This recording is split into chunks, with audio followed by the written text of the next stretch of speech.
ভূত রাত অ্যানিমেশন।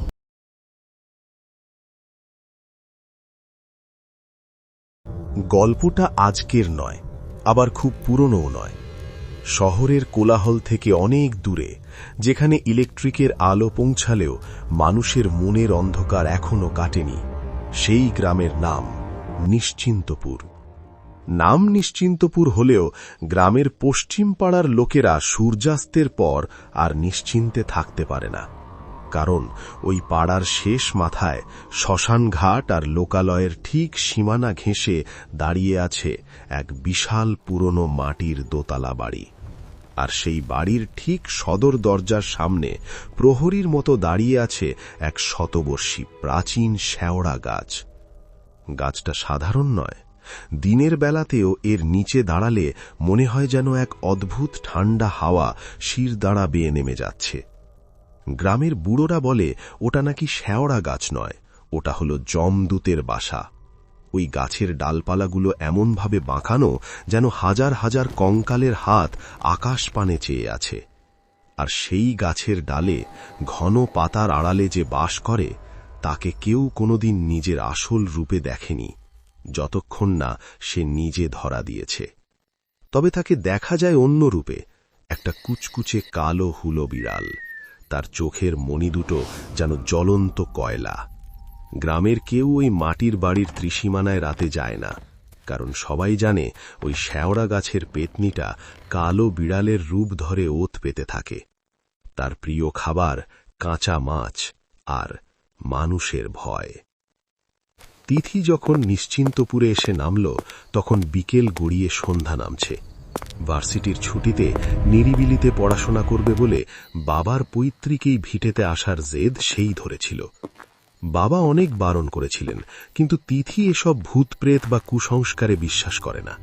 সে বিজ্ঞানের ছাত্রী, যুক্তি ছাড়া কিছুই মানে না। পুরানো কেয়ারটেকার হরিদাদু লণ্ঠন হাতে গেটে দাঁড়িয়েছিলেন। তিথিকে দেখে ফোকলা দাঁতে হাসলেন, কিন্তু সেই হাসিতে আনন্দের চেয়ে ভয় বেশি ছিল। দিদিমণি, তুমি না আইলে ভালো করতে, এই ভিটে এখন আর মানুষের থাকার যোগ্য নাই। হরিদাদু ল্যাগেজটা নিতে নিতে বললেন। তিথি হেসে বলল, কেন দাদু, ভূতের ভয়? আরে ওসব গল্প তোমরাই বানাও। হরিদাদু কোনো উত্তর দিলেন না, শুধু আর চোখে একবার গেটের বাইরের সেই বিশাল শেওড়া গাছটার দিকে তাকালেন। তিথিও তাকাল। গোধূলির আবছা আলোয় গাছটাকে সত্যি অদ্ভুত দেখাচ্ছিল। মনে হচ্ছিল গাছের গুঁড়িটা যেন মানুষের অবয়বের মতো ফুলে আছে। আর ঠিক সেই মুহূর্তেই গাছের মগদাল থেকে একটা কর্কশ স্বরে ডেকে উঠল এক শকুন। তিথি চমকে উঠল, কিন্তু নিজেকে সামলে বাড়ির ভেতরে ঢুকল। মাটির বাড়ি হলেও ঘরগুলো বেশ বড় আর ঠান্ডা। তিথি দোতলার দক্ষিণ দিকের ঘরটা বেছে নিল। জানলা খুললেই সেই শেওড়া গাছটা একদম হাতের নাগালে মনে হয়। রাত তখন প্রায় 12টা। গ্রামের নিস্তব্ধতা শহরের মতো নয়, এখানকার নীরবতাও যেন কথা বলে। তিথি ল্যাপটপে কাজ করছিল। হঠাৎ তার মনে হল জানলার বাইরে কেউ একজন দাঁড়িয়ে আছে। সে মুখ তুলে তাকাল। কেউ নেই, শুধু শেওড়া গাছে পাতাগুলো বাতাসে নড়ছে। তিথি আবার কাজে মন দিল। ঠিক তখনই একটা খসখস শব্দ। মনে হলো কেউ নখ দিয়ে জানলার কাঠে আঁচড় কাটছে। কে ওখানে? তিথি সাহস করে জানলার কাছে গেল। বাইরে ঘুটঘুটে অন্ধকার, কিন্তু সেই অন্ধকারের মধ্যেও দুটো হলুদ চোখ জলজল করে তার দিকে তাকিয়ে আছে। শেওড়া গাছের নিচের ডালে বসে আছে একটা বিশাল কালো হুলো বিড়াল। সাধারণ বিড়ালের চেয়ে ওটা আকারে বেশ বড়। তিথি লক্ষ্য করল বিড়ালটা পলক ফেলছে না, এক দৃষ্টে তিথির দিকে তাকিয়ে আছে। আর অদ্ভুত ব্যাপার হল, বিড়ালটার মুখে যেন একটা ক্রূর হাসি লেগে আছে। ধ্যাট, একটা বিড়াল দেখে ভয় পাচ্ছি। তিথি জানলাটা বন্ধ করতে গেল। ঠিক তখন মনে হলো বিড়ালটা মানুষের গলায় ফিসফিস করে কিছু বলল। শব্দটা বাতাসের সাথে মিশে গেলেও তিথির কানে স্পষ্ট বাজল, এসেছিস। তিথি ছিটকে সরে এলো, জানলাটা দপ করে বন্ধ করে দিল। বুকটা ধড়ফড় করছে। সে নিজেকে বোঝালো, না, এটা মনের ভুল, বাতাসের শব্দ। কিন্তু সেই রাতে আর তিথির ঘুম এলো না। সারা রাত মনে হলো ছাদের ওপর দিয়ে কেউ ভারী পায়ে হেঁটে বেড়াচ্ছে, আর মাঝে মাঝে সেই বিড়ালটার কান্নার মতো ডাক, মিয়াও। সাধারণ বিড়ালের ডাক নয়, যেন কোনো বাচ্চা মেয়ে ব্যথায় কোকিয়ে কাঁদছে। পরদিন সকালে তিথি হরিদাদুকে রাতের ব্যাপারটা বলল। শুনে হরিদাদুর মুখ ভয়ে ফ্যাকাশে হয়ে গেল। তিনি কাঁপা কাঁপা গলায় বললেন, দিদিমণি, ওটা সাধারণ বিড়াল না, ওটাই সে।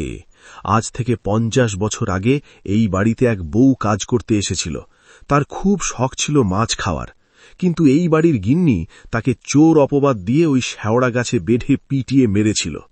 মরার সময় মেয়েটা বলেছিল সে এই শেওড়া গাছ ছেড়ে কোথাও যাবে না, তার অতৃপ্ত আত্মা ওই গাছেই থাকে, আর অমাবস্যার রাতে সে কালো বিড়াল হয়ে গ্রামে ঘোরে। তিথি বলল, এসব গাঁজাখুরি গল্প দাদু, কোনো পেতনি বিড়াল হতে পারে না। হরিদাদু হাত জোড় করে বললেন, দিদিমণি, বিশ্বাস করো আর নাই করো, আজ কিন্তু অমাবস্যা, ভুলেও সন্ধ্যের পর জানলা খুলো না, আর খবরদার ঘরে কোনো কাঁচা মাছ বা শুটকি রাখবে না, ও গন্ধ পেলেই চলে আসবে। তিথি দাদুর কথা উড়িয়ে দিল বটে, কিন্তু মনের কোথাও একটা খচখচানি রয়ে গেল। আকাশ কালো মেঘে ঢাকা। সন্ধে নামার সাথে সাথেই আবহাওয়া বিগড়ে গেল। কালবৈশাখীর ঝড়ের মতো বাতাস শুরু হল। গ্রামের সব আলো নিভে গেছে, লোডশেডিং। তিথি একা দোতলার ঘরে মোমবাতি জ্বালিয়ে বসে আছে, হরিদাদু নিচের ঘরে। বাতাসের দাপটে শেওড়া গাছের ডালগুলো জানলায় আছড়ে পড়ছে। শব্দটা শুনলে মনে হচ্ছে কেউ যেন জানলা ভেঙে ভেতরে ঢুকতে চাইছে। হঠাৎ তিথির নাকে একটা উৎকট গন্ধ এলো, পচা মাছের গন্ধ। গন্ধে বমি আসার জোগাড়। তিথি রুমাল দিয়ে নাক চেপে ধরল। গন্ধটা আসছে জানলার দিক থেকে। সে মোমবাতিটা হাতে নিয়ে জানলার দিকে এগিয়ে গেল। জানলার কাঁচ ঝনঝন করছে, বাইরে কি প্রবল ঝড়। হঠাৎ জানলার ওপারে আবার সেই দুটো চোখ, সেই কালো বিড়াল। কিন্তু এবার সে ডালে বসে নেই, সে শূন্যে ভেসে আছে। না, ভালো করে তাকাতেই তিথির রক্ত হিম হয়ে গেল। বিড়ালটা শূন্যে ভেসে নেই, ওটা আসলে একটা অস্পষ্ট ছায়ার কাঁধের ওপর বসে আছে। আর সেই ছায়াটা একটা নারীর অববয়। সেই ছায়াটা জানলার কাছে তার লম্বা হাড় ঝিরঝিরে আঙুল দিয়ে টোকা দিল, ঠক ঠক ঠক। তিথি চিৎকার করতে চাইল, কিন্তু গলা দিয়ে স্বর বেরোল না। বিড়ালটা এবার জানলার কাঁচ ভেদ করে যেন ধোঁয়ার মতো ভেতরে চলে এলো। ঘরের ভেতরে এসে সেটা ধীরে ধীরে বড় হতে শুরু করল। বিড়ালের শরীর থেকে কালো ধোঁয়া বেরোচ্ছে, আর সেই ধোঁয়া কুণ্ডলি পাকিয়ে একটা মানুষের আকার নিচ্ছে। তিথি পিছিয়ে গিয়ে দেওয়ালের সাথে মিশে গেল। তার চোখের সামনে কালো বিড়ালটা নেই, সেখানে দাঁড়িয়ে আছে এক ভয়ানক দর্শন পেতনি। তার গায়ের রং কয়লার মতো কালো, চোখ দুটো আগুনের ভাটার মতো জ্বলছে, আর মুখ দিয়ে লালা ঝরছে। ঘর জুড়ে সেই পচা মাছের গন্ধ। পেতনিটা খিক খিক করে হেসে উঠল। হাসিটা যেন কাঁচ ভাঙার শব্দের মতো তীক্ষ্ণ। মাছ দিবি না? বলেছিলি না ভূত বিশ্বাস করিস না? আজ তোকে দিয়েই আমার খিদে মেটাবো। তিথি দেখল পেতনিটার হাতগুলো লম্বা হয়ে তার দিকে এগিয়ে আসছে। সে প্রাণপণে দৌড়ে দরজার দিকে গেল, কিন্তু দরজাটা দড়াম করে বন্ধ হয়ে গেল। পেতনিটা শূন্যে ভাসতে ভাসতে এগিয়ে আসছে। তিথি উপায় না দেখে হাতের মোমবাতিটা ছুঁড়ে মারল পেতনিটার দিকে। আগুন পেতনির গায়ে লাগতেই সে এক বিকট চিৎকার দিল, মানুষ আর বিড়ালের মিশ্রিত চিৎকার, মিয়াও।